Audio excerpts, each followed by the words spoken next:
ये सब मेरी वजह से होता रहा। इस सब का मैं ही जिम्मेदार। मैंने ही विरसा के लिए इस घर के दरवाजे बंद किए थे और अब मुझे ही इन दरवाजों को खोलना भी होगा।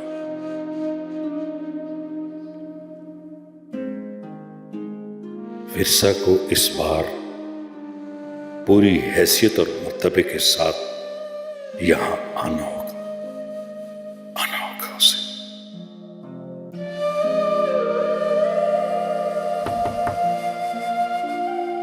बाबा, मुझे बिजनेस के बारे में आपसे कुछ बात करनी है।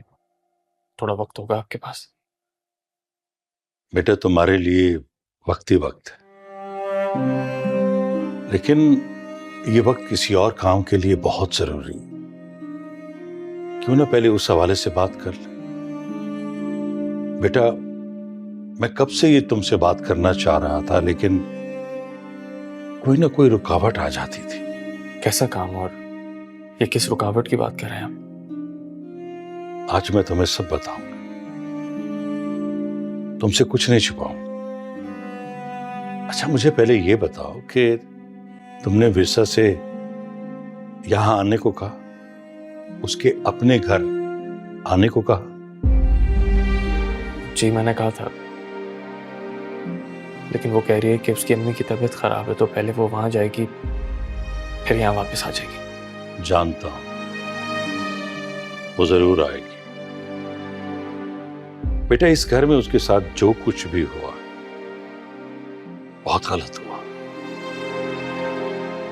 उसने बहुत कुछ सहा, इसके लिए वो कसूरवार नहीं थी।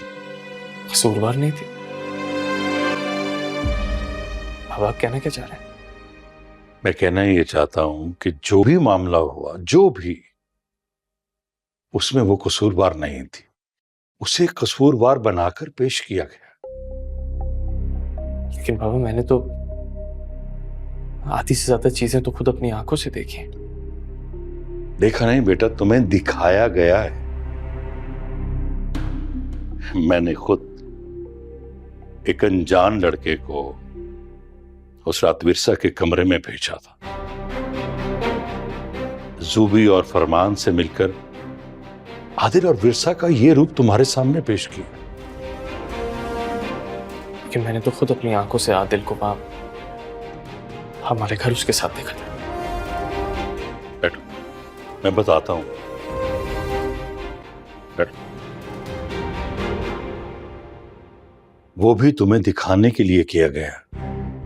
होटल में विरसा और आदिल की तस्वीर, तुम्हारी गैर मौजूदगी में आदिल का तुम्हारे घर में होना, सब झूठ था, ड्रामा था।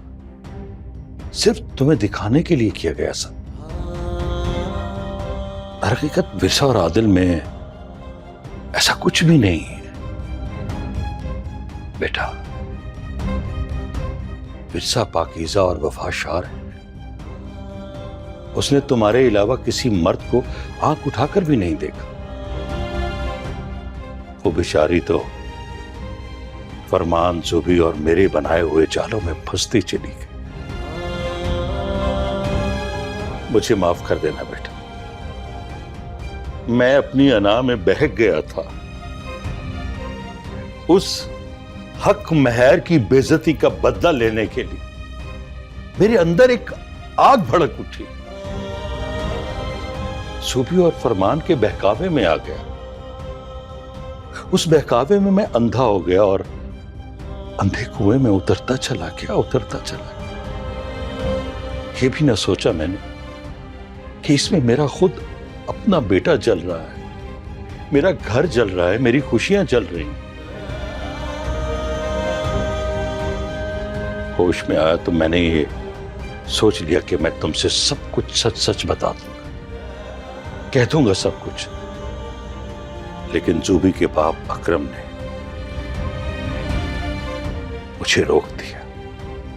उसने धमकी दी कि अगर मैंने उसकी बात ना मानी तो वो मेरी बहन मुसरत को तलाक दे देगा, छोड़ देगा उसे। बेटा, मैं फिर डर गया, मैं कमजोर पड़ गया। तुम्हारा बाप बहुत कमजोर और बुज़दिल इंसान, बेइज्जती के खौफ से बेचैनी से जीता रहा।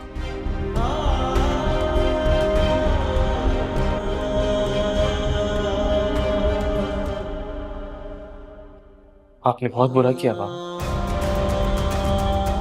मेरे साथ भी और विरसा के साथ भी। वो तो बहुत हौसले वाली थी, मगर मैं, आपने मुझे मेरी नजरों से गिरा दिया बाबा। मैं कभी भी विरसा से नजरें नहीं मिला सकूंगा। मैं खुद अपनी नजरों में गिर गया हूं बाबा।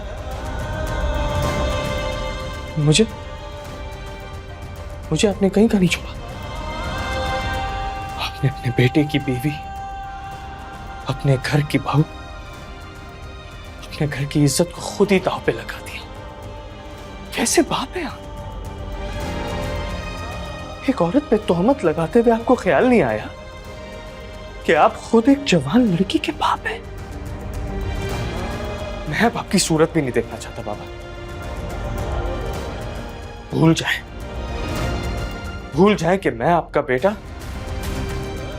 और आप मेरे बाप हैं। भूल जाए।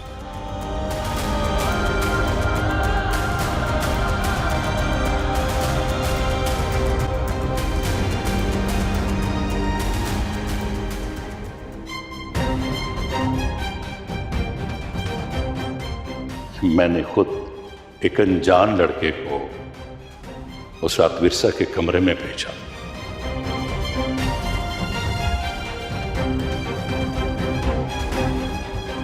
मुझे माफ कर देना बेटा, मैं अपनी अना में बहक गया था।